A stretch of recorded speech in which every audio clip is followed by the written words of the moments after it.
She was only 13 years old when she vanished from her own bedroom. 2 years later, hunters found her remains along a remote mountain road. The person who took her lived just half a mile away. He watched the search parties from his window. He saw her parents beg for her return on television, and he said nothing. But that wasn't his only victim.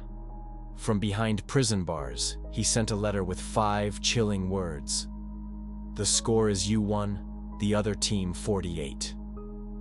If true, this would make Robert Charles Browne one of the most prolific offenders in American history. More victims than almost anyone else. But was he telling the truth? Or was this all a twisted game played by a manipulator who craved attention and control? The truth is far more disturbing than anyone imagined. Heather Dawn Church lived in Black Forest, Colorado, a remote area outside Colorado Springs. Her parents had moved there to raise their 4 children away from the dangers of city life. The house was so isolated that someone would have had to go far out of their way to find it.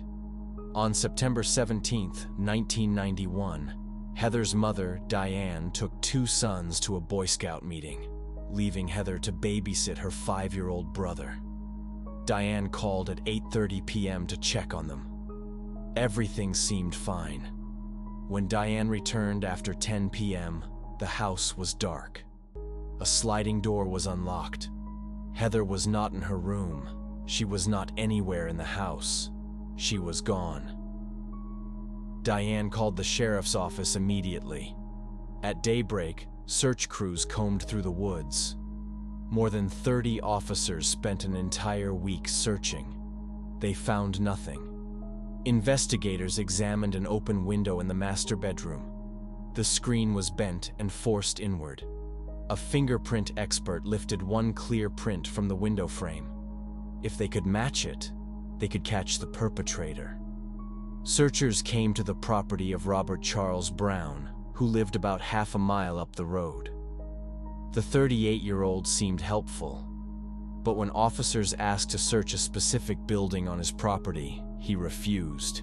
He said it was securely locked. The officers accepted his explanation. Browne seemed quiet and harmless, just another concerned neighbor. The fingerprint was sent to databases, but no match came back. Different states weren't all connected then. If the person had a record elsewhere, finding a match was nearly impossible. 2 years later, in September 1993, a man collecting scrap metal found a human skull. The teeth allowed immediate identification. It was Heather Dawn Church. Her remains were found 30 miles from home. The hope she might return safely was gone forever. But 2 years of weather exposure meant almost no physical evidence remained. The case went cold. In 1995, Lou Smith became captain of the county's detective force. He was known for solving cases others had abandoned. He would later work on the John Benet Ramsey case. But first, he took on Heather Church's disappearance. Smith went through the entire file carefully. He re-interviewed people. He checked alibis. A lab worker suggested running the fingerprint through the system again. Perhaps the perpetrator had been arrested since 1991. Smith sent the fingerprint to 52 different jurisdictions. 2 months later, in March 1995, he got a match. The print belonged to a man convicted of burglary and car theft in Louisiana. Robert Charles Browne, the neighbor who lived half a mile away. Detectives brought Browne in for questioning. They asked if he'd ever done work on the church home. That would explain his fingerprint. He said no. He insisted he'd never been there. When told about the fingerprint evidence, Browne demanded they run it again. He was certain there was a mistake. But the print was clear. And it was his. At his first court appearance, Browne pleaded not guilty. Then, 2 months later, something shocking happened.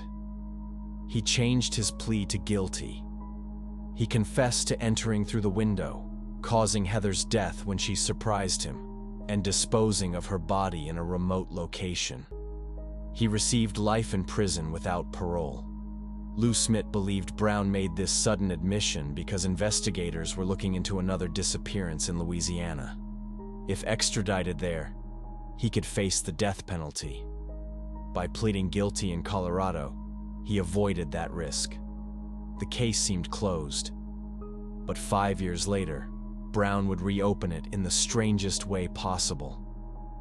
In 2000, Robert Charles Browne began writing cryptic letters to prosecutors. The messages were strange. They seemed to be hints, clues, riddles. One letter read, "The score is you 1, the other team 48. Another said, 7 sacred virgins entombed side by side. Those less worthy are scattered wide." Browne was claiming to have ended 48 more lives beyond Heather Church. At first, prosecutors didn't know what to make of these letters. They filed them away. But 2 years later, a cold case team decided to take Browne seriously. Lou Smith, Charlie Hess, a former FBI and CIA agent, and Scott Fisher formed the team. Charlie Hess wrote to Browne in prison. Browne wrote back.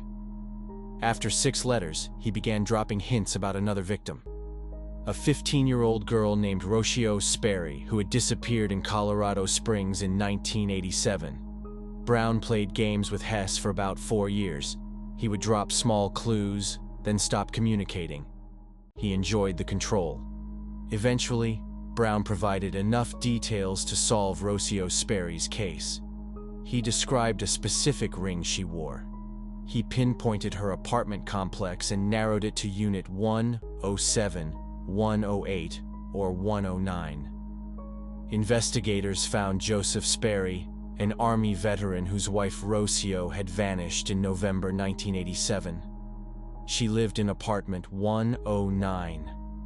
When Joseph returned home from duty, his wife was gone. Her clothes were in garbage bags. A 10-inch length of her hair, still in a ponytail, lay on a dresser. Joseph had been the main suspect for years. His life fell apart. He turned to substances.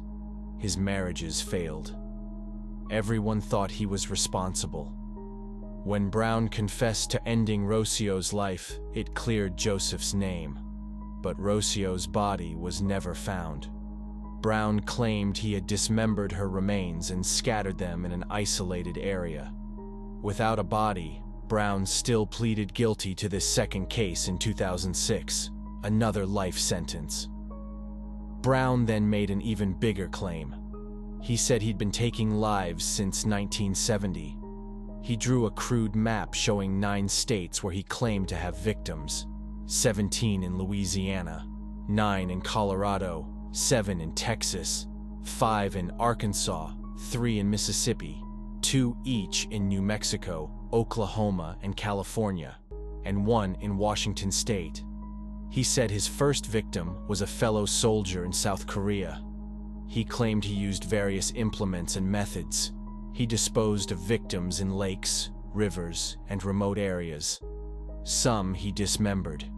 If true, Robert Charles Browne would tie with Gary Ridgway, the Green River Killer, who was convicted of 48 cases. Some believed Browne was trying to beat that record, to be known as the most dangerous killer America had ever seen. But there was a major problem. Browne provided very few details about most claims. In only 19 of the 48 cases did he give any information. And even then, much was vague. Too vague to be useful. Police in multiple states investigated Browne's claims. They looked into unsolved cases matching his timeline and locations. But most led to dead ends. In Louisiana, 3 cases seemed to match. Catherine Jean Hayes, 15, disappeared in 1980. Her body was found months later in a creek. She had been asphyxiated. Wanda Faye Hudson, 20, was found deceased in her apartment in 1983. She had suffered multiple wounds. Browne worked maintenance at her complex and had changed her lock days before she was found. Faye Self, 26, vanished in 1983 from the same complex. Browne claimed he dumped her in the Red River. She was never found. In Texas, investigators looked into Nydia Mendoza, a 17-year-old whose body was found along a highway in 1984. She had been severely harmed. Browne described details not made public. This made investigators believe he might be responsible. But in most other cases, Browne offered nothing useful. In Washington, Arkansas, California, police could not verify his stories. Sheriff Johnny Ray Norman of Louisiana said Browne hadn't told them anything only the perpetrator would know. Everything could have been read in old newspapers. Investigators in 4 states eventually dropped their investigations. They ruled Browne out. As of 2007, no new charges had been filed beyond the 2 he'd already pleaded guilty to. Experts weren't surprised by Browne's behavior. False confessions from convicted individuals are common. Once serving life, there's no reason not to claim other acts. Some do it for attention. Some for power. Some to manipulate the system for better treatment. Henry Lee Lucas is the most famous example. Arrested in 1983, he eventually claimed 360 victims in 27 states. Police came from everywhere, hoping to close cases. But Lucas later admitted most confessions were lies. He enjoyed special treatment, nice meals, a comfortable cell, attention. He was having fun fooling everyone. Psychologists explain that many of these individuals are psychopaths. They have no remorse. They see people as objects. They're skilled liars and manipulators. They enjoy games. They thrive on attention and control. And they have nothing to lose by making false claims from prison. The same was true for Robert Charles Browne. Browne was born October 31st, 1952, in Coushatta, Louisiana. He was the youngest of 9 children. His father was a deputy sheriff. His brother was a state trooper. But Browne developed very differently. He dropped out of high school and joined the army, serving in South Korea and Vietnam. In 1976, he was dishonorably discharged. After the military, Browne drifted between jobs. He delivered flowers. He worked as a clerk. He worked maintenance. He was married 5 times. Every marriage ended in divorce. All his wives were petite and slim, and most said he was violent. His 4th wife, Rita Morgan, gave a detailed interview. She said he seemed kind when they met. He brought flowers. He opened doors. He was polite and charming. But within a week of marriage, everything changed. He became controlling. He threatened her. He told her he could end her life and no one would know. He physically harmed her. He once put an unloaded weapon to her head and pulled the trigger. She didn't know it was unloaded. He attacked her so badly she went to the hospital. Rita said Browne went into a trance before attacking. His eyes would change. He believed he could treat his wife like property, like an object he owned. This was the real Robert Charles Browne. Not a quiet tree farmer, not a harmless neighbor. He was a violent, controlling man who saw women as things to dominate and harm. Of the 48 cases Browne claimed, he provided information in only 19. Even then, most details were too vague. He was considered a credible suspect in only 7 beyond the 2 convictions. But he was never charged in those cases. In 2007, authorities in multiple states expressed disappointment. Some believed Browne was lying about most claims. Others said he might be responsible for a few more, perhaps 6 to 10 total, but not 48. Charlie Hess, who corresponded with Browne for years, never confirmed whether Browne felt guilt or remorse. Psychopaths don't feel guilt. They don't need to clear their conscience. Browne only provided information when there was something to gain. Despite bargaining attempts, Browne remained in Colorado State Penitentiary for years, later transferred to Lyman Correctional Facility in Colorado, where he remains as of 2023. The answer is complicated. Some lie to feel important. Prison is boring. Life sentences stretch forever. Making confessions gives them something to do. It makes them feel powerful. Some lie for better treatment, extra privileges, medical care, transfers, time outside cells for interviews. Some lie because they enjoy the game. They like watching investigators scramble. They like seeing their names in news. They like being feared. Robert Charles Browne may have harmed more than 2 people. He may have harmed 7 or even 10. But 48? Most experts believe that number is a lie, a twisted fantasy created by a man who wanted to be remembered as one of history's most dangerous individuals. The saddest part isn't about Browne. It's about the victims and their families. Heather Dawn Church was only 13. She had her whole life ahead. Rocio Sperry was only 15. She was a young mother with dreams and hopes. And there may be others. Women who disappeared. Families who never got answers. Cases that went cold. Some families heard about Browne's confessions and hoped for closure. They hoped to finally know what happened. But Browne gave them nothing useful. Just vague hints and riddles. More pain. More confusion. Joseph Sperry lived under suspicion for years. His life was destroyed because everyone thought he harmed his wife. When Browne confessed, Joseph was cleared. But he said he never would have agreed to the plea deal if he'd known Browne claimed to have dismembered Rocio's remains. Heather Church's family waited 2 years to find her. They lived with hope that turned into heartbreak. They had to know their neighbor, someone so close, had taken their daughter.